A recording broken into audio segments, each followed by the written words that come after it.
Et ça enregistre. Ok. Alors, bonjour Cindy, merci beaucoup d'avoir accepté cette interview. Mais merci à toi. En fait, j'ai découvert ta chaîne YouTube il n'y a pas si longtemps quand je cherchais des entrepreneurs, ce que j'appelle des entrepreneurs créatifs en fait, sur YouTube. Donc moi, je suis personnellement pas douée en dessin, en peinture. Mhm. J'ai toujours beaucoup admiré les personnes qui le sont. Par contre, ce qui m'a frappé, bah, bien sûr, c'est à quel point tu étais douée dans ce que tu faisais. Et c'était aussi que tu vivais de ta passion et que tu étais, bah, ce que moi j'appelle une entrepreneuse créative et que tu es donc artiste peintre animalier. Est-ce que tu veux, pour les personnes qui ne connaissent pas ton travail, décrire ce que tu fais et comment tu qualifierais ton travail? Ok, alors effectivement, je suis artiste animalier, c'est-à-dire que mon métier consiste à créer des portraits d'animaux. C'est-à-dire que les gens m'envoient une photo de leur animal de compagnie et moi je crée un portrait à partir de cette photo et ensuite je leur envoie par la poste le portrait. Donc ça, c'est une partie de mon métier. Et l'autre partie aussi, c'est que je suis youtubeuse. Donc je partage à travers des vidéos mes façons de faire, mes techniques. Et là, ça va beaucoup plus loin que l'art animalier. Au début, c'était vraiment juste les animaux et le pastel sec, et maintenant, je fais un peu de tout. Ça va des carnets de voyage au portrait, et je fais du pastel, de l'aquarelle, de la gouache, et puis un petit peu tout ce que je peux essayer. Et donc, au fur et à mesure de mes découvertes et de mon propre apprentissage, eh bien, je partage ce que j'apprends avec la communauté qui me suit sur YouTube. Et donc, je propose aussi des cours pour les personnes qui veulent aller plus loin, pour les techniques que je maîtrise le plus. Donc, aujourd'hui, c'est principalement le pastel sec. Et depuis peu, je propose aussi 2 cours d'aquarelle. Et j'essaie comme ça d'augmenter au fur et à mesure le nombre de cours que je propose, le nombre de sujets pour que les gens puissent apprendre eux aussi. Ça Voilà. ça te dit qu'on revienne un petit peu dans ton parcours parce que je sais qu'il y a pas mal de personnes dans ma communauté qui savent pas que c'est possible de vivre de sa passion et puis de vivre de sa créativité. Mais il y en a beaucoup qui sont passionnés par l'art, par le dessin, par la peinture. Du coup, j'aimerais bien qu'on revienne un peu dans ton histoire et comment on est arrivé à faire tout ça. Et si on revient à quand tu étais toute petite fille, Mhm. quel genre de petite fille tu étais à l'école? À l'école, je suis toujours aujourd'hui quelqu'un d'introverti. Donc, quand j'étais petite fille, j'étais assez réservée, voire très réservée et assez solitaire aussi. J'avais pas énormément d'amis, j'en avais, mais disons que j'avais pas une vie sociale vraiment très très développée, ce qui fait que j'ai beaucoup cultivé mon monde intérieur et à travers notamment le dessin, la peinture et toutes les choses qui me permettaient d'être créative, parce que je crois que j'ai eu quelque part la chance de m'ennuyer. Je pense que c'est ça qui m'a permis de développer cette créativité-là. Euh, voilà pour ce que je peux dire sur mon enfant. Ok. Et donc très tôt aussi, t'aimais beaucoup les animaux? Ah oui, bah, j'ai vécu à la campagne, j'avais 3 chiens, 2 chats, des animaux ont toujours fait partie de ma vie. Et je rêvais absolument d'avoir un cheval, c'était vraiment mon objectif ultime. Donc, je dessinais beaucoup, beaucoup les chevaux et même jusqu'à mon adolescence, mon sujet, c'était vraiment le cheval. Il y a juste un peu plus tard, en grandissant, où j'ai commencé à vouloir dessiner autre chose, mais j'ai été très obsédée par les chevaux pendant très longtemps. Et du coup, quand il a fallu que tu choisisses une voie, je sais que tu as fait une école de commerce. Comment est-ce que tu en es arrivé à faire ça? Qu'est-ce qui s'est passé en fait à ce moment-là? En fait, je suis très. J'ai toujours eu beaucoup de projets, comment on peut dire, entrepreneuriaux. Ça se dit, je sais pas. J'ai pas des projets d'entreprise et c'est vrai que je n'ai pas tout de suite su que j'allais vivre de mon art. C'est quelque chose qui est arrivé même plutôt plus tard, alors que j'avais presque terminé mes études. Et j'ai fait une école de commerce parce que à ce moment-là, j'avais pour projet de créer une jardinerie. C'était mon projet professionnel, oui. Je voulais vendre des plantes et des plantes qui soient vraiment originales, tu sais, des plantes carnivores, des trucs qu'on voit pas partout. J'étais très passionnée aussi par le monde végétal et c'était vraiment mon projet. Donc, j'ai commencé par faire un DUT en gestion administrative et commerciale parce que je m'étais dit ça m'aidera à savoir comment on fait pour créer une entreprise parce que j'avais personne dans mon entourage qui était passé par ces étapes-là. Donc, j'ai fait ce DUT et puis finalement, je me suis rendu compte que ça m'aiderait pas à créer mon entreprise. Donc, j'ai voulu aller plus loin et j'ai fait une école de commerce en me laissant aussi un petit peu entraîner par mes amis du DUT. J'ai fait cette école de commerce et là, je me suis rendu compte que c'était absolument pas pour moi, mais alors, pas du tout. Et c'est donc au sein de ces études-là que j'ai repris beaucoup plus sérieusement le dessin et j'ai commencé à faire des portraits d'après photo. Et ça, c'était pour me détendre parce que mes études, je les supportais pas très bien. Ça se passait pas super bien, donc j'avais besoin d'un exutoire et pour moi, l'exutoire, c'était l'art. Donc j'ai commencé à créer comme ça et puis ça a plu à mon entourage et là, je me suis dit, et si ça leur plaît vraiment sincèrement, peut-être que ça pourrait plaire à d'autres personnes qui pourraient avoir envie que je fasse aussi leur animal. Et cette époque-là, c'était vraiment l'explosion de Facebook. Tout le monde allait sur Facebook, c'était le début, c'était tout nouveau. Et moi, je me suis dit, bah, peut-être que je peux utiliser ce réseau social-là pour créer une page et pour me faire connaître comme ça auprès d'autres personnes. J'utilisais Facebook et les forums aussi. Il y avait beaucoup de forums à ce moment-là. C'était quelle année, juste pour, si tu Comment? C'était quelle année? Je suis de 88. Ok, et donc cette époque où tu as commencé sur Facebook, c'était en. Ah C'était oui, c'était 2008. Ah ouais, à tout début, ok, ok. Ouais, c'était par là. Ouais. Donc oui, ma chaîne est, ma page Facebook est assez ancienne. C'est pour ça qu'elle a pas mal d'abonnés aujourd'hui. Et donc voilà, je me suis lancée. Au début, c'était vraiment, c'est parti d'un besoin de me vider l'esprit. Et puis petit à petit, j'ai vu apparaître un vrai projet qui pouvait fonctionner. Et donc c'est comme ça que c'est arrivé. C'est fou. Et tu savais à ce moment-là que c'était un métier, qu'il y avait des personnes qui vivaient de ça, ou tu n'avais pas de modèle? Non. En fait, c'était une idée qui me titillait, mais je ne savais pas si c'était possible. J'en avais aucune idée. Et c'est vrai que bah, c'est pas fulgurant, quoi. C'est pas je crée ma page et ça y est, je peux en vivre. Tu vois, il y a quand même beaucoup de travail et ça prend beaucoup de temps.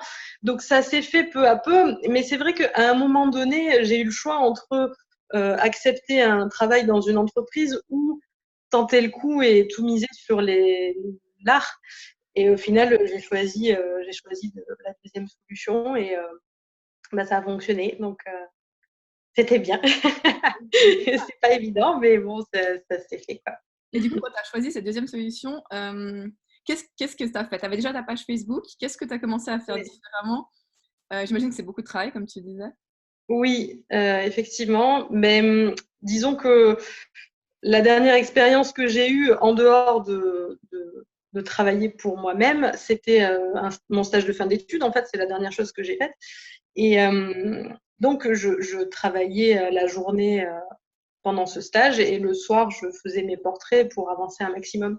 Et je pense qu'il faut aussi que je souligne que c'est ce stage qui m'a vraiment donné la motivation pour créer mon projet parce que j'étais en web marketing. Donc, je travaillais pour une entreprise qui vendait des cours de langue sur Internet. Et le maître de stage que j'avais, il était vraiment dans cet esprit d'entrepreneur. Et lui, il travaillait à l'entreprise aussi, mais il avait plein de projets à côté. Et donc, lui, il me poussait et il m'a appris vraiment énormément de choses. Et c'est la première personne qui m'a dit, ton projet, il est viable, il faut que tu fonces. Et je pense que j'avais besoin d'avoir cet avis d'une personne complètement extérieure qui faisait pas partie de mes amis ni de ma famille. Il était objectif et il avait de l'expérience là-dedans et lui, il y croyait et je pense que ça m'a donné aussi le coup de boost dont j'avais besoin.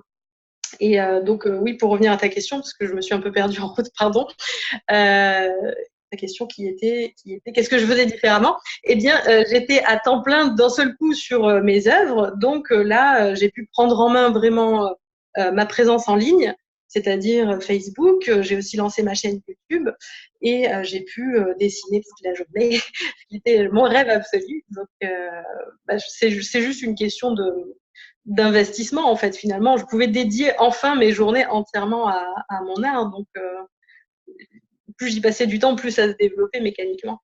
Ouais. J'adore ce que tu as précisé, que tu avais cette personne qui t'a dit le maître de stage, c'est ça, enfin, qui était entrepreneur et qui était expert, Ouais. parce que souvent, nos proches et nos amis, nos familles, c'est ceux qui vont être les premiers à avoir peur pour nous et à nous dire attends. Oui, oui, oui. je pense que c'est bien que tu l'aies précisé et Ouais. d'avoir l'avis de quelqu'un qui est passé par là et non de quelqu'un qui ne fait pas ça. Et du coup, toi, ta famille, elle a réagi comment quand tu as décidé de faire ce choix? Bah, pour être tout à fait honnête, il y a certains membres de ma famille ont cru très très vite à ce projet-là, C'est sûr. notamment parmi mes frères, parce que j'ai 3 frères, et c'est vrai que ils étaient plutôt positifs. Mes parents, c'était différent. Ma mère avait déjà planifié les choses. Donc, elle me disait, il faut que tu travailles pendant 4 ans dans une entreprise. Après, tu pourras avoir un bébé. Et après, tu pourras te consacrer à ton art.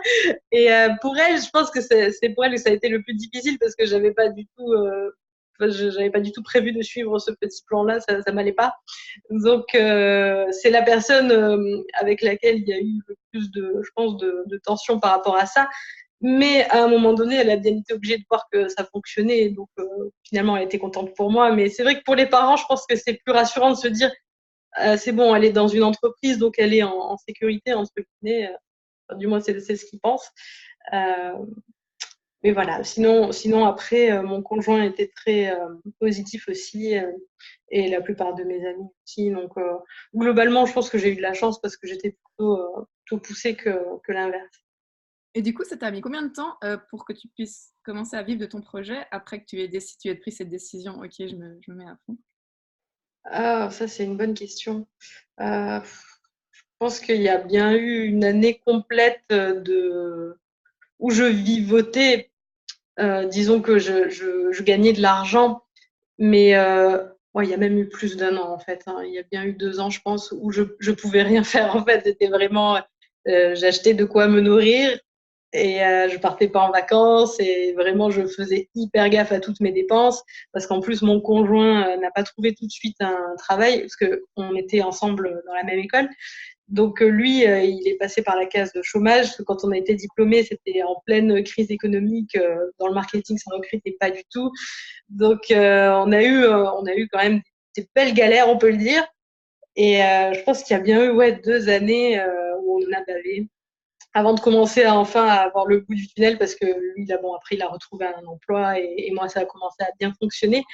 Donc, voilà. On a quand même pas volé notre tranquillité, mais au moins maintenant c'est bon. Ouais, puis je pense que ça rapproche, quoi, ce genre de. Ouais, ouais, ouais, c'est sûr. Est-ce que tu te souviens de tes premières ventes? Parce que je me mets à la place des artistes qui doivent vendre pour la première fois, c'est vraiment pas facile. Mais même en tant qu'entrepreneur, la première fois que tu vends quelque chose, c'est un sentiment qui. Enfin, c'est hyper excitant, puis en même temps, ça fait peur. Mais toi, tu as commencé, si je ne me trompe pas, sur ton site, tu dis à 17 ans. Ouais. C'était naturel pour toi de mettre un prix sur tes Ah œuvres? non. Non, pas du tout. Non, c'était même à 17 ans, en fait, la première transaction qu'il y a eu, c'était même pas de l'argent, en fait.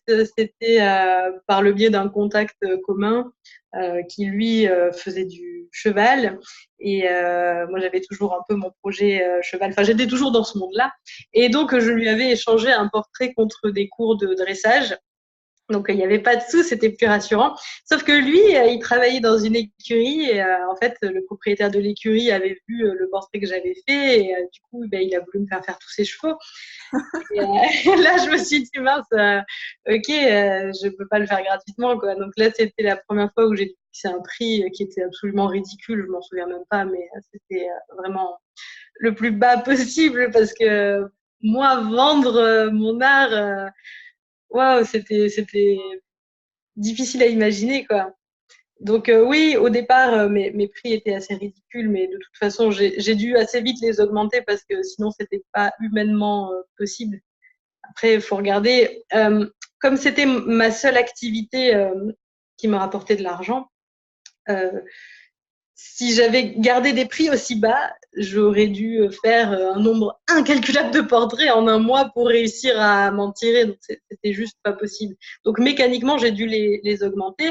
Et j'ai mis un peu de temps quand même à dépasser cette barrière psychologique de me dire je demande pas aux gens de me payer par rapport au temps que je passe sur le tableau. Parce qu'on a toujours un peu ce truc-là de se dire, ben, dans une entreprise, tu as un taux horaire. Et Ouais. quelque part, quand tu peins, voilà, si je passe 1 heure, je vais quand même pas demander 100 euros de l'heure, tu vois, c'est trop. Alors qu'en fait, il faut pas réfléchir comme ça. Parce que quand tu vends de l'art, tu vends ton expérience passée, ton savoir. Donc, tu peux pas le monétiser de cette façon-là. C'est quelque chose qui vaut plus que juste le temps que tu as consacré à cette œuvre-là en particulier. Ouais, et puis tu leur vends ce que ça va leur apporter à vie, en fait, aussi. Oui, exactement, aussi, c'est sûr. Ok. Ouais. Mais c'est vrai que c'est particulier à monétiser comme service. C'est pas tangible, quoi, hein. Ça dépend de chacun. Il y en a qui pensent que tel tableau, il vaut énormément, et d'autres qui diront que c'est rien du tout, ça vaut rien. Il y a aussi une part de subjectivité, quoi. Et tu te souviens des premiers clients que tu as connus à travers Internet? Oui, ah oui, je m'en souviens. Je pense que c'est le genre de truc qu'on n'oublie pas. La première fois qu'un inconnu s'intéresse à ce que tu proposes, c'est vrai que ça marque. Les premiers clients que j'ai eus, c'était via Facebook, via ma page Facebook, et ça a été aussi mes premières arnaques, que je me suis fait arnaquer parce qu'au départ, je ne demandais pas d'acompte pour valider une commande.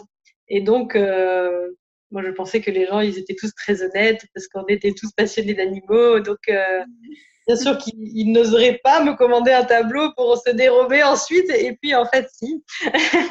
Donc, je me suis retrouvée avec 2 ou 3 cas où la personne m'avait commandé plusieurs tableaux, et au moment de payer les tableaux, il n'y avait plus de réponse de sa part. Donc ça aussi, ça marque. Et maintenant, je demande un acompte. Comme ça, au moins, si la personne elle a déjà donné 50 euros, en général, bon, elle ne s'assoit pas dessus, quoi. Mais ouais. Il y a eu d'autres obstacles comme ça qui t'ont fait apprendre des leçons assez rapidement? Des obstacles. J'ai pas d'exemple précis en tête. C'est vrai que ceux-là, ils marquent parce qu'ils font mal. Quelque part, on se sent trahi par la personne. Après, là, tout de suite, ça me vient pas forcément, mais peut-être qu'en fonction de la conversation, il y en a d'autres qui viendront.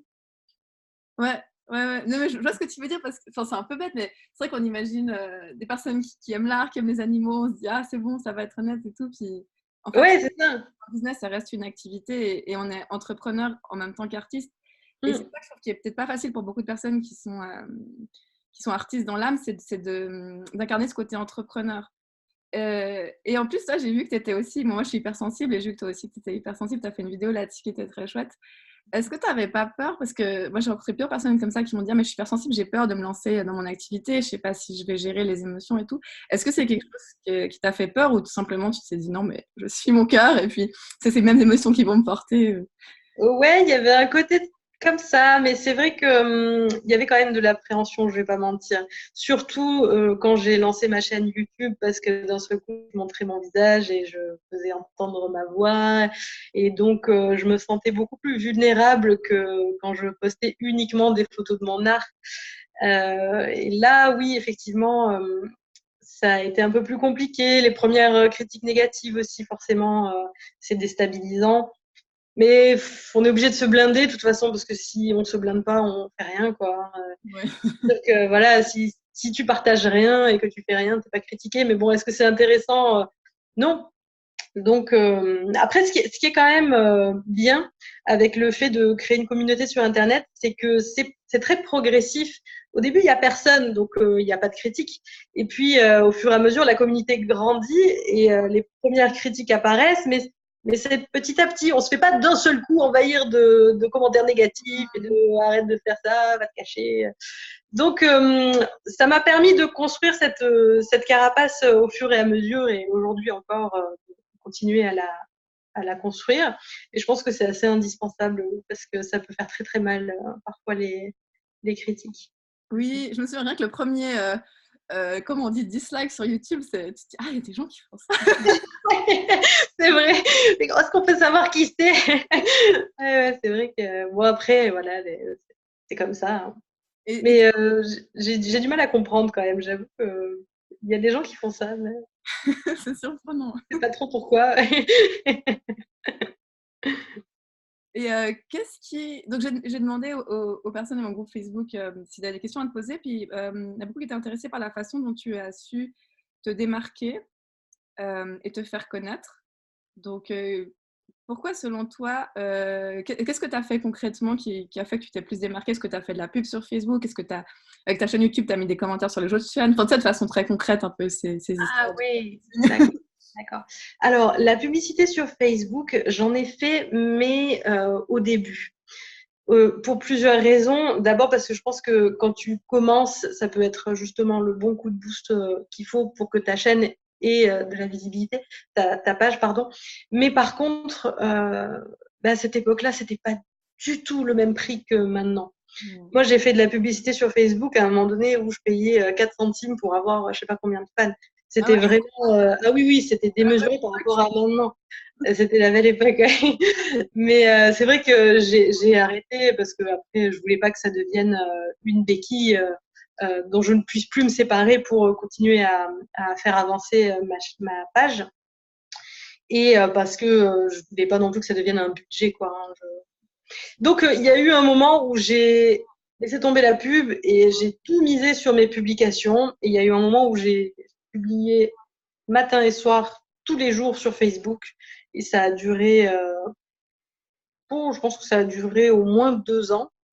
Et c'était vraiment, ouais, c'était vraiment une partie très, très importante de mon activité. Facebook, j'avais misé énormément dessus. Et puis, j'ai laissé tomber l'année dernière ou celle d'avant parce que je me suis rendu compte que ça m'apportait plus, comment dire, la proportion temps accordé contre attention reçue était devenue très très désavantageuse. Donc je me suis dit que Facebook, voilà, je publie mes nouveaux tableaux, mais c'est tout, je cherche plus à développer ça. Après pour YouTube, j'ai jamais fait de publicité ou quoi que ce soit.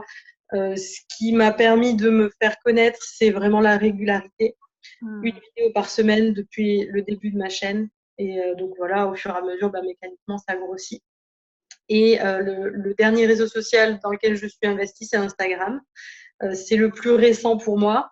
J'ai clairement loupé le coche au moment où il fallait s'inscrire pour avoir beaucoup de fans parce que j'ai laissé passer les années. J'étais à fond sur Facebook et je voyais que Facebook.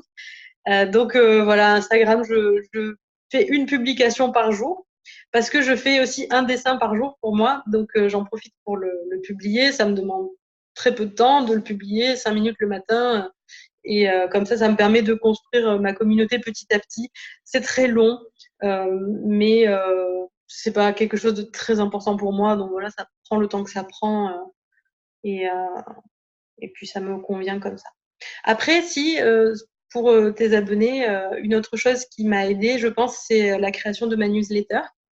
Ça permet aux gens de s'inscrire et comme ça, quand j'ai quelque chose de nouveau à leur raconter, une vidéo, un article, je peux les toucher directement par email.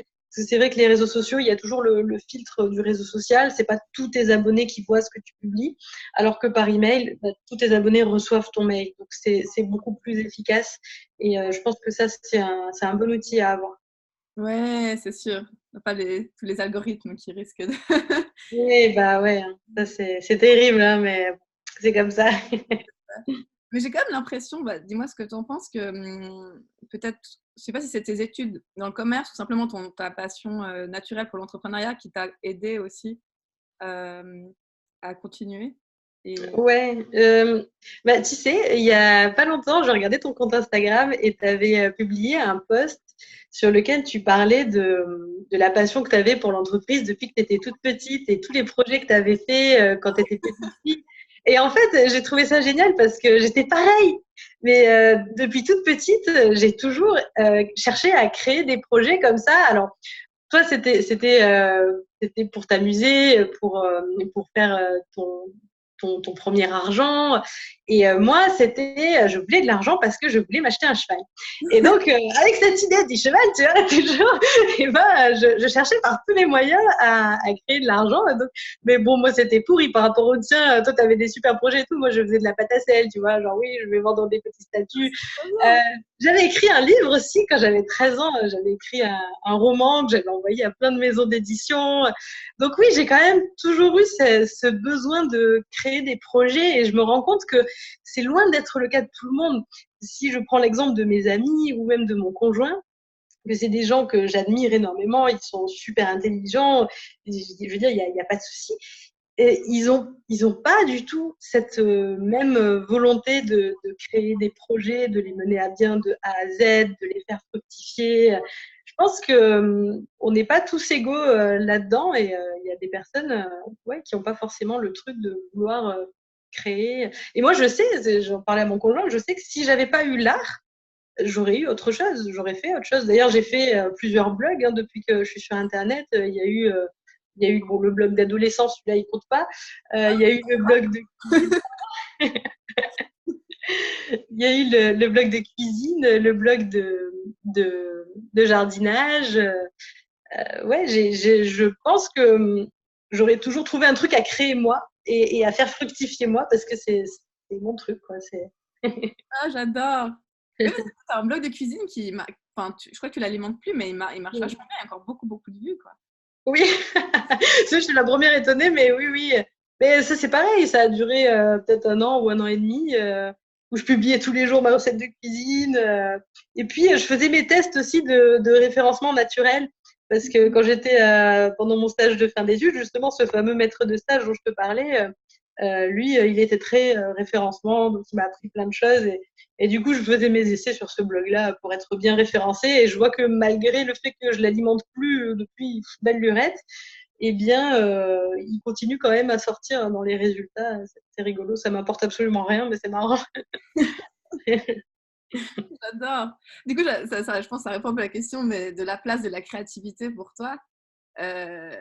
Ouais, qu'est-ce que c'est la créativité pour toi? Puis quelle est sa place dans ta vie?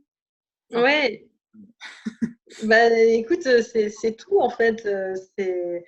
Je pense que je pourrais pas vivre sans être créative. Aujourd'hui, je peins et je dessine absolument tous les jours.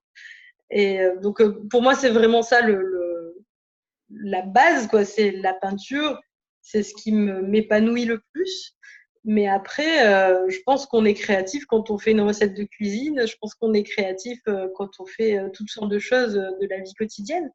Et je pense qu'on a tout ça en nous. Après, il y a des personnes qui l'écoutent plus ou moins, mais je pense que ça mérite d'être développé chez la plupart des gens, en tout cas. Enfin, je sais qu'il y a des gens qui sont très stressés et je pense qu'ils auraient bien besoin de tenir un carnet de croquis ou, je sais pas, de faire quelque chose, quoi.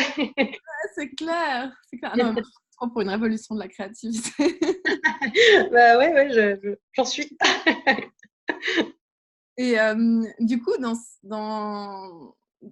cette optique de créativité et tout, bah forcément, on est à une époque où Internet, bah, c'est quand même super pour vivre de sa passion.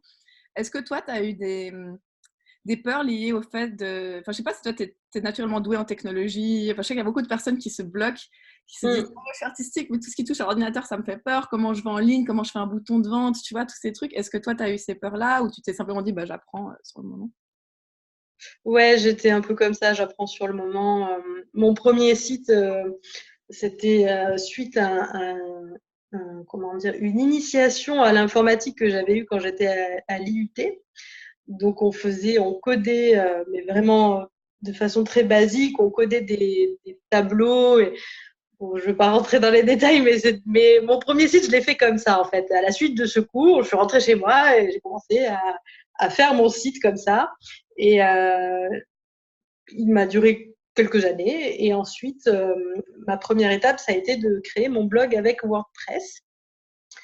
Ça a été un calvaire de créer ce blog. Et en plus, j'étais super frustrée parce que quand tu crées ton blog WordPress, tu as un gros message qui te dit oui, avec WordPress, vous créez votre blog en 5 minutes. Je ne l'ai pas créé en 5 minutes. Mais alors, pas du tout. Et ça m'a pris vraiment plusieurs jours pour comprendre ce qui bloquait parce que c'est ça qui est très frustrant avec l'informatique, c'est que tu as un tout petit truc de rien du tout qui t'empêche de faire tout ce que tu veux et il faut que tu le trouves. Donc oui, j'étais plutôt du genre à essayer et à pas comprendre et alors à appeler un ami et puis à réessayer. Mais au fur et à mesure, mine de rien, c'est comme ça que tu apprends. Même si, oui, je suis d'accord, c'est très frustrant, ça génère beaucoup de... Ah, mais bon, ça finit toujours par se décanter, quoi. Après, à force de chercher, tu trouves. Ouais, je pense que c'est rassurant de le préciser pour les personnes qui se sentent bloquées par ça. Ouais. C'est une question, tu dis, non, mais façon, on trouve, quoi. Il y a tout sur Google, même si c'est chiant. Exactement, il y a tout sur Google. Tu peux tout trouver, tu tapes ton problème sur Google et en plus, il y a toujours un gamin de 12 ans qui l'a fait, qui a publié une vidéo YouTube pour t'expliquer comment faire.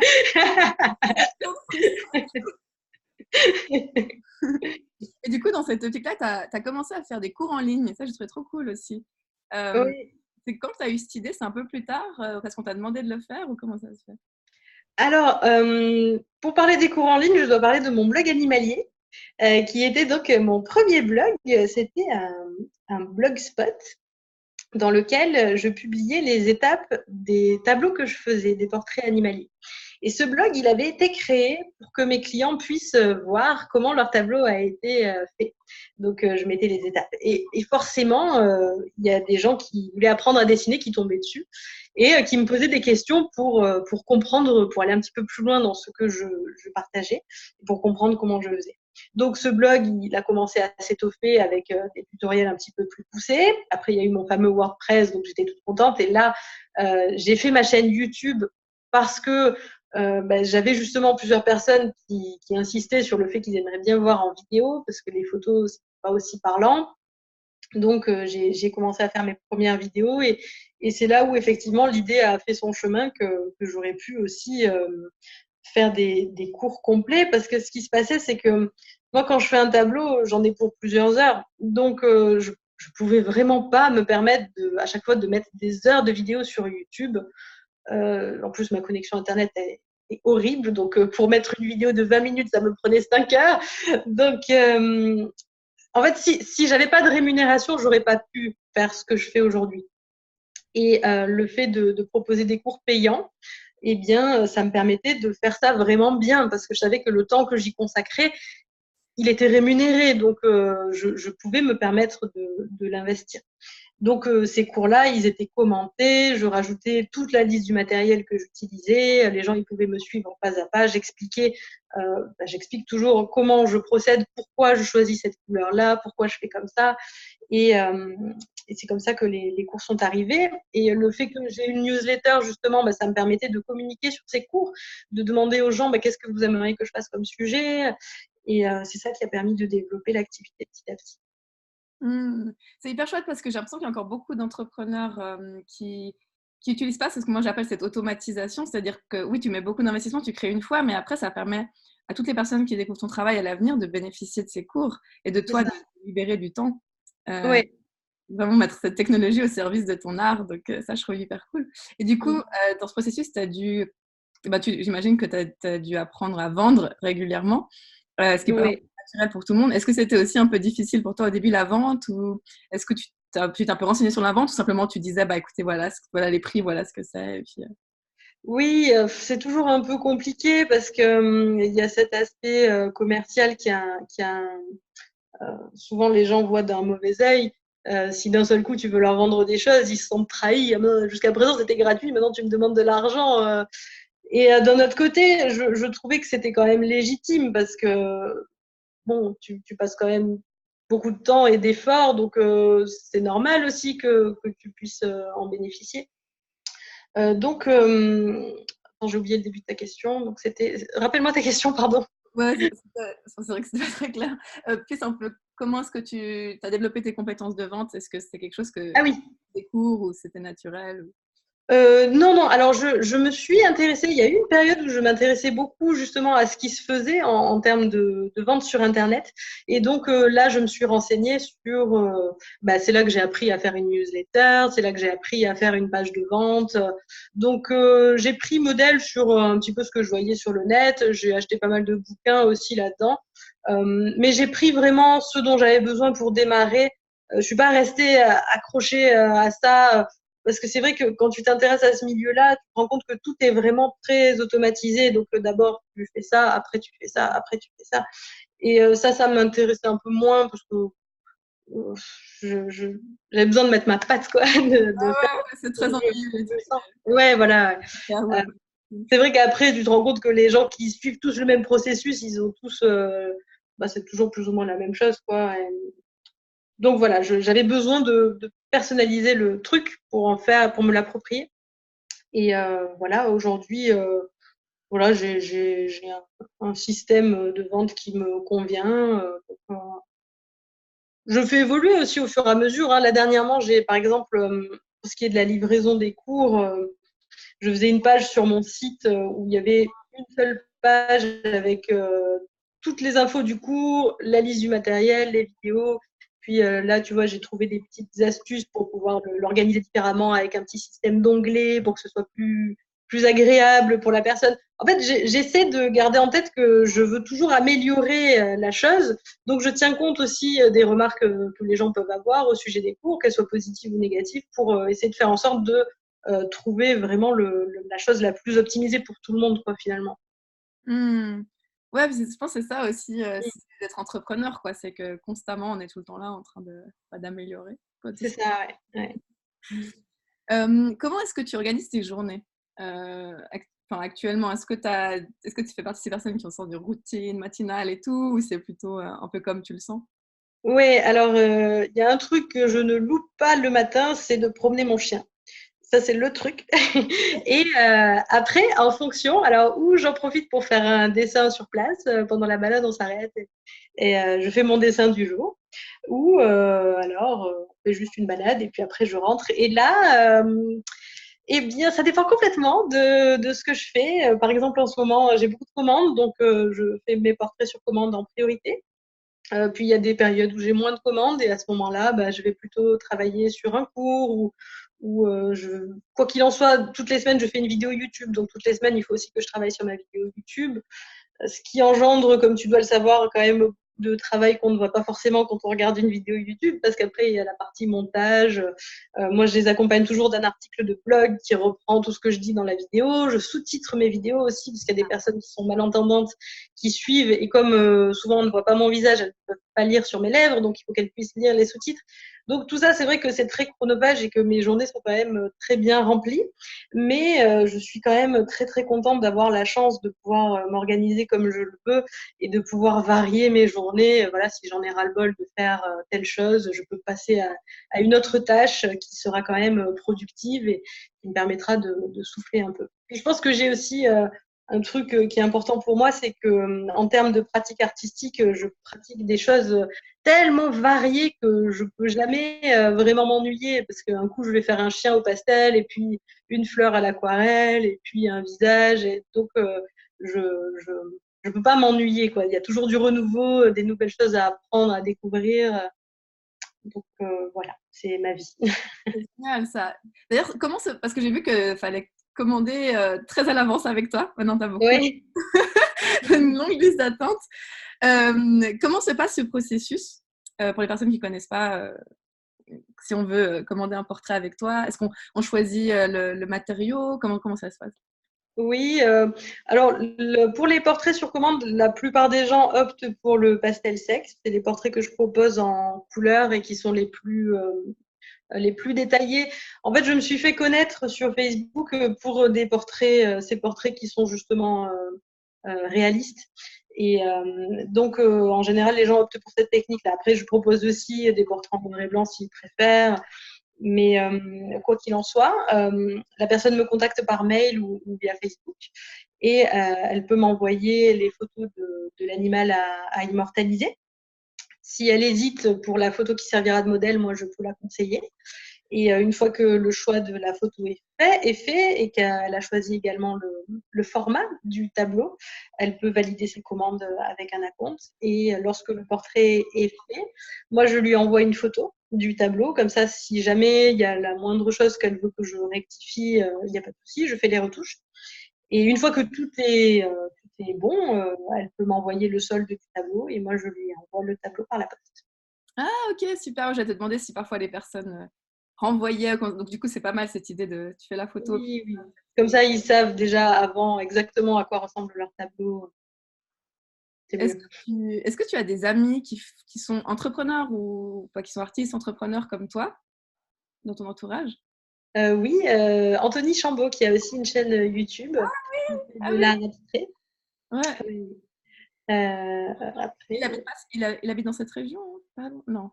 non, c'est un ami internet. En fait, Anthony m'avait contacté il ça doit faire 2 ans. Parce qu'il voulait relancer sa chaîne YouTube et puis bon, on a échangé, on est devenus amis et donc voilà, on se motive mutuellement. Et je pense que c'est le seul artiste entrepreneur avec lequel j'ai des contacts aussi réguliers. Non, non, c'est faux. J'ai aussi une amie qui s'appelle Manon. Et alors elle, c'est pas dans le domaine de la créativité, mais elle a lancé tout récemment son blog de naturopathie. Ah, trop bien. Ouais, avec un compte Instagram dans lequel elle publie beaucoup, beaucoup de stories. Je trouve ça génial. Et donc, elle a un blog qui est super détaillé. Elle fait vraiment des articles. Pour la personne qui s'intéresse à la naturopathie, c'est une mine d'or. Elle est très, très appliquée dans ses articles. Et pour l'instant, elle n'a pas de chaîne YouTube, mais elle y pense. Et je pense qu'elle y viendra. Je pense que je la motiverai pour qu'elle en fasse une. Et tu nous donneras le nom de son blog. Ouais, je trouve que c'est tellement important d'avoir des personnes de connaître des personnes qui font ça, parce que c'est quand même assez particulier. Enfin, je sais pas si toi, Ouais. tu as tendance à oublier. Et après, quand je suis dans ce monde, que c'est un peu étrange, sur Internet, créer son activité, vivre de ça. Ouais. Ouais, c'est clair. Mais tu sais, la question, quand tu rencontres quelqu'un, qu'est-ce que tu fais dans la vie? J'ai toujours ce petit blanc. Alors, par où commencer? Ouais, c'est vrai. Du coup, je t'avais fait une chouette vidéo que j'avais beaucoup aimée sur l'art, où tu rigolais un peu des critiques que les gens disaient dans le monde de l'art. Genre, t'es pas un artiste parce que si, t'es pas un artiste parce que. Ouais. Est-ce que c'est parce que t'as un petit peu, je sais pas, t'as un peu évolué dans ce monde de l'art parfois, t'as les expositions, ou bien c'est juste parce que comme tu mets ton art sur Internet, tu es face à des personnes qui disent ce genre de remarques. Qu'est-ce qui te... Oui, oui, complètement. Oui, oui. Oh, bah, je pense que j'ai eu toutes les critiques possibles et imaginables. Puis comme j'aime bien traîner aussi sur les endroits qui parlent d'art sur Internet, j'ai lu ces critiques qui n'étaient pas forcément dirigées vers moi, mais vers d'autres personnes. Et c'est vrai que ça m'a toujours un peu attristée parce que, bah, comme on disait, quand on est artiste, on a tous une certaine sensibilité. Et je pense que c'est très facile de décourager quelqu'un avec la mauvaise parole au mauvais moment. Et je pense que ces paroles aussi, elles tiennent pas compte comment dire. Quand tu critiques quelqu'un que tu connais pas, tu ne connais pas sa vie. Et si ça se trouve, il est en train de traverser une période horrible et toi, tu enfonces le clou. Et je trouve que c'est hyper dangereux de faire ça, d'appuyer sur les sentiments des gens. Et j'avais fait cette vidéo sur un coup de tête. Et j'ai été étonnée parce que, en fait, elle a été partagée plein de fois et elle a plein de commentaires et j'en reçois toujours encore aujourd'hui. Et il y a aussi une certaine quantité de gens qui la comprennent de travers et qui pensent que je suis sérieuse. Et donc, qui m'écrivent, ouais, c'est n'importe quoi, on est tous des artistes. Oui, c'est ce que je disais dans la vidéo. Non, parce qu'à un moment donné, tu dis que si on fait ça, on n'est pas un artiste. Tu n'as pas écouté la vidéo. Mais en fait, s'il n'y en avait eu qu'une, j'aurais dit, bon, mais il y a plusieurs personnes qui comprennent cette vidéo à l'envers. Et c'est rigolo. Ça me rassure que toi, tu l'aies comprise dans le bon sens. Ouais, ouais, mais c'est vrai que c'est marrant avec YouTube et toute la création en fait, de ce type-là. Souvent, les gens comprennent. Enfin, enfin, il y a toujours des personnes qui comprennent différemment, quoi. Ça, c'est assez fou. Ça Ouais, bon, ouais. le message, non, ça. Ouais, ouais, bah, les gens entendent ce qu'ils ont envie d'entendre aussi, je pense. C'est marrant. Mais ce que j'aime bien, c'est que tu remets. Enfin, en gros, ce que tu dis, c'est un peu c'est un peu cette idée qu'on est tous artistes et que.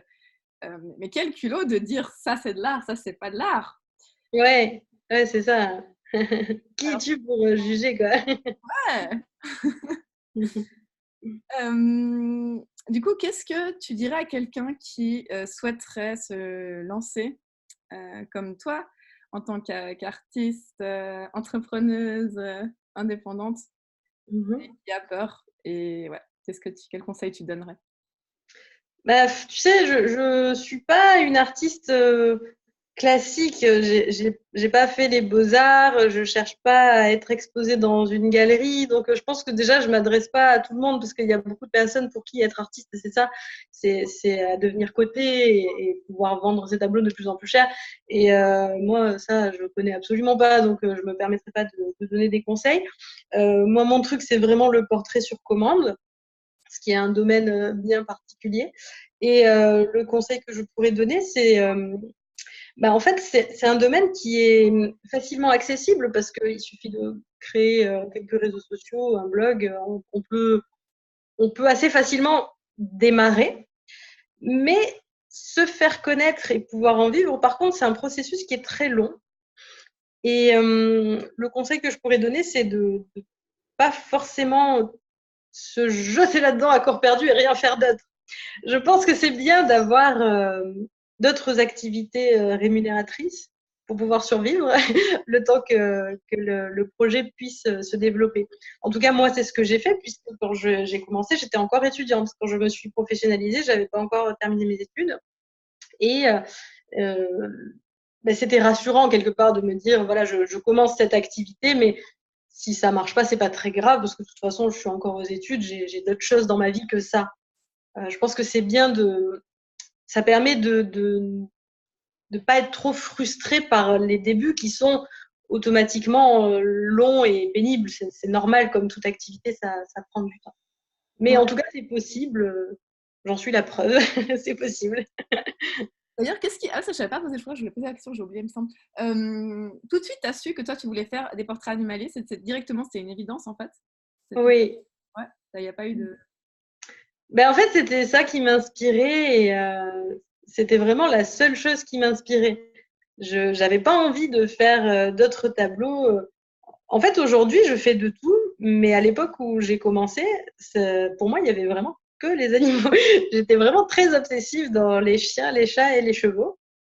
Et ce n'est que plus tard, et c'est d'ailleurs avec la création de ma chaîne YouTube que je me suis intéressée à d'autres sujets, parce que les gens ont sollicité mon aide sur d'autres sujets, même si je ne les pratiquais pas. Bon.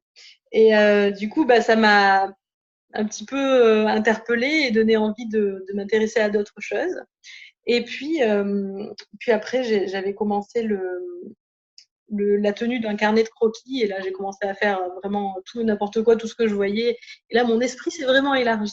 Mais voilà, à la base c'était vraiment juste les animaux qui m'inspiraient, c'est pour ça que j'avais pris ce sujet-là. C'était pas un choix stratégique de ma part, c'était vraiment juste que j'avais envie de faire que des animaux.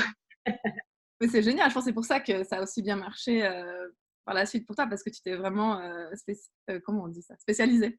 Spécialisée, oui, certainement. Certainement. Quels Ça sont a quels sont les plus beaux moments de ton parcours d'artiste, entrepreneuse il y a eu, je pense, des étapes. Je pense que le plus beau moment, c'est quand j'avais créé mon premier livre numérique pour débuter le pastel sec. C'est le premier produit numérique que j'ai créé. Je l'ai écrit tous les jours pendant assez longtemps. J'ai fait les pas à pas et je découvrais au fur et à mesure. C'était très nouveau pour moi et c'était très stressant aussi. Et quand je l'ai mis en ligne et que j'ai envoyé la newsletter et que j'ai vu les premières personnes qui l'achetaient et qui m'écrivaient après pour me dire oui, je l'ai acheté, il est trop bien. Là, ça a été la validation de mes espoirs, quoi, parce que voilà, j'avais ma chaîne YouTube, mais je savais pas trop où elle allait me mener. Et quand j'ai vu que ce livre-là, il avait déjà un bon début, ça m'a beaucoup, beaucoup rassurée sur mon avenir et l'avenir de ma chaîne et pourquoi j'avais fait tout ça jusque-là, quoi. Donc, je pense que ça, c'était vraiment le moment clé. Et pour fêter ça, on a été au restaurant et je me rappelle encore du restaurant. C'était trop bien. Après, je sais pas, d'autres moments clés. Ouais, tu sais, les étapes, quoi, les premiers 100 abonnés, le premier cours vidéo. Je pense que voilà, il y a des choses qui nous touchent parce que ça marque aussi, ça valide un peu nos efforts. Ouais, et c'est important de célébrer. Moi, je suis trop à fond pour la célébration, quoi. Comme tu dis, Oui, au restaurant, ce genre de oui, choses. voilà, ça concrétise les trucs. C'est bien. On a tendance à pas le faire parce qu'on fait tellement, on travaille tellement. Enfin, c'est continuel, en fait, ces efforts. entrepreneurs créatifs que c'est important de se dire hey. Oui, oui, puis voilà, c'est pas la peine de faire un truc de fou, tu vois, d'inviter tous tes amis et tout, mais un petit truc, quoi, pour marquer le coup, pour dire, voilà, ça c'est fait. Tac. Quels sont les points communs entre tes clients? Pourquoi en fait ils font appel à toi? Pourquoi ils désirent avoir un portrait de leurs animaux? Je pense que aujourd'hui, je vais pas mentir, hein, j'ai beaucoup de clients qui sont dus au bouche à oreille. La plupart de mes clients aujourd'hui, c'est le bouche à oreille parce que, comme je l'ai évoqué, j'ai un peu mis de côté Facebook et Facebook était ma principale source de clients. Donc, à un moment donné, là où j'étais vraiment plein Facebook, les gens venaient vers moi pour tout ce que je véhiculais. C'est-à-dire que quand je publiais un portrait, j'écrivais l'histoire du portrait, qui me l'avait commandé, pour quelle occasion, machin. Et comme je publiais 2 fois par jour, le matin, je mettais toujours une petite citation qui était en rapport avec le sujet que j'avais peint. Et je publiais cette citation qui était toujours positive, inspirante. J'essayais de véhiculer des messages intéressants pour inspirer les gens. Et je pense que ça a contribué à faire connaître ma page Facebook et à permettre aux gens de mieux me connaître parce que je m'exprimais toujours sur la citation, j'expliquais pourquoi ça me parlait personnellement, je racontais un petit peu. Donc, je pense qu'il y avait ce lien qui se crée plus facilement peut-être qu'avec un autre artiste qui se contentait de juste mettre son tableau en écrivant voilà mon tableau. J'essayais de véhiculer quelque chose de plus. Voilà. Après, aujourd'hui, les commandes que j'ai, ce sont soit des anciens clients, soit des amis de mes anciens clients qui font appel à moi parce que voilà, la personne a été satisfaite par le passé, donc elle sait que ça se passe bien et elle a confiance et elle sait que le tableau correspondra à ce qu'elle souhaite.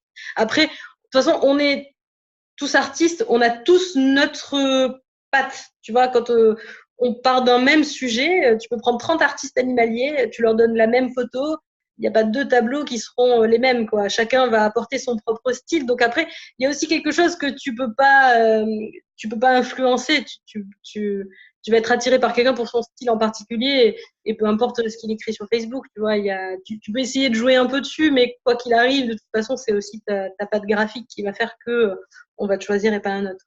Ouais, c'est ça qui est super. C'est pour ça que c'est important de s'autoriser à aller à fond dans son propre style. Oui, complètement, complètement. Et ce que j'adore dans ce que tu as dit aussi, c'est cette notion d'expérience que moi, je crois toujours que les personnes achètent avant tout des expériences. Oui. Et donc, c'est ce que tu disais dans cette notion de tu mettais pas juste ton art, mais tu partageais aussi ton univers et ouais, une sorte d'expérience. Et ouais, ça, je trouve hyper chouette et c'est assez parlant. Donc, ouais, c'est une bonne illustration de cette importance de véhiculer plus ouais, une expérience dans tout son ensemble à travers ton art, ta créativité et tout ce que tu fais. Ouais, ouais. Et d'ailleurs, c'est pour ça aussi que je mettais les étapes des tableaux, tu vois, pour ajouter aussi à l'expérience, voir comment il a été créé.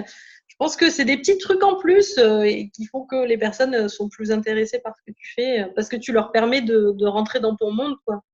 Et, Ouais, c'est ça. C'est ça. Oh ouais, je vois qu'on a déjà parlé 1 heure, c'est passé vite. Bah, je vais pas faire beaucoup plus longtemps, mais c'était hyper cool. Je vais finir avec ah oui, il y avait quelques questions. Les voyages, tu t'es passionnée par les voyages? oui. Qu'est-ce qui te plaît autant dans les voyages? Et est-ce que tu vois un impact sur ta créativité? Ah oui, ah oui, oui. Mais c'est tellement inspirant. Là, ça fait quelques années que je pars systématiquement avec un carnet de croquis vide et que je remplis pendant mes voyages. Et c'est vraiment mon grand plaisir de pouvoir rapporter ça avec des dessins faits sur place. Je trouve que c'est magique par rapport à des photos. C'est Tu rentres vraiment dans la vision personnelle de l'artiste. J'adore faire des carnets, mais j'adore aussi regarder les carnets de voyage des autres artistes parce que tu vois vraiment comment eux, ils voient le monde qui les entoure et le pays qu'ils ont visité. Je trouve ça génial. Après, il y a des endroits que j'ai visités qui sont plus inspirants que d'autres parce qu'ils sont plus ou moins riches et qui me parlent plus ou moins. Mais je sais que, par exemple, le voyage au Costa Rica que j'ai fait l'année dernière, c'est un voyage j'ai fait plusieurs tableaux. J'ai dû faire 5 ou 6 tableaux Ah ouais. et autant de croquis au retour de ce voyage, tellement c'était riche et que j'en avais pris plein les yeux de tous les côtés et qu'il fallait que je peigne les résultats de ce voyage-là. Donc oui, je trouve que t'as pas la même lumière d'un endroit à l'autre, t'as pas la même végétation, les mêmes paysages, les mêmes émotions, et tout ça, bah, ça vient enrichir, je trouve, ma façon de peindre. Mmh. Ouais, ouais, le voyage, c'est magique pour ça. Heu, Ouais. quelles ressources est-ce que tu as des ressources en particulier qui t'ont inspiré dans ton parcours, que ce soit, livres, tableaux ou même un artiste ou oui, c'est assez large comme question, mais Oui, en plus je lis énormément, donc ma bibliothèque est pleine à craquer, oui. Après, j'ai eu une période de ma vie où je lisais des livres très business. Ça, c'était au début où je voulais vraiment. Donc voilà. Alors, dans ces livres-là, qu'est-ce que je peux citer un livre qui s'appelle Jab, Jab, Jab, Right Hook. Et ça, c'était, je sais plus qui l'a écrit. Ah, par contre, je suis mauvaise sur les noms. Alors, par contre, je pourrais te les écrire après si tu veux. Mais c'était un livre qui était dédié aux réseaux sociaux et qui m'a vraiment permis de voir les choses très très différemment sur ma page Facebook et même ma chaîne YouTube. C'est un livre qui prend chaque réseau social et qui t'explique bah, comment ça fonctionne et comment faire pour te démarquer. Seulement, c'est à prendre avec des pincettes parce qu'il a plusieurs années et maintenant les réseaux sociaux ils ont tous changé d'algorithme et ça se passe plus exactement comme c'était décrit dans le bouquin. OK. Mais en tout cas, c'est un livre qui a beaucoup compté pour moi. J'ai lu Stratégie Océan Bleu. Ah! Ouais, j'étais encore aux études et je pense que j'essayais d'en retirer des choses pour moi, mais c'était aussi par rapport aux études que je faisais. C'est pour ça que c'était vraiment très orienté business. Il y en a un autre aussi qui s'appelait The, The Incredible Sales Machine ou un truc comme ça. Ah ouais? Ah, c'est vrai, je connais pas du tout. C'est peut-être pas le bon titre. Je regarderai, je te le dirai. Donc voilà, ça c'était pour les livres vraiment très business.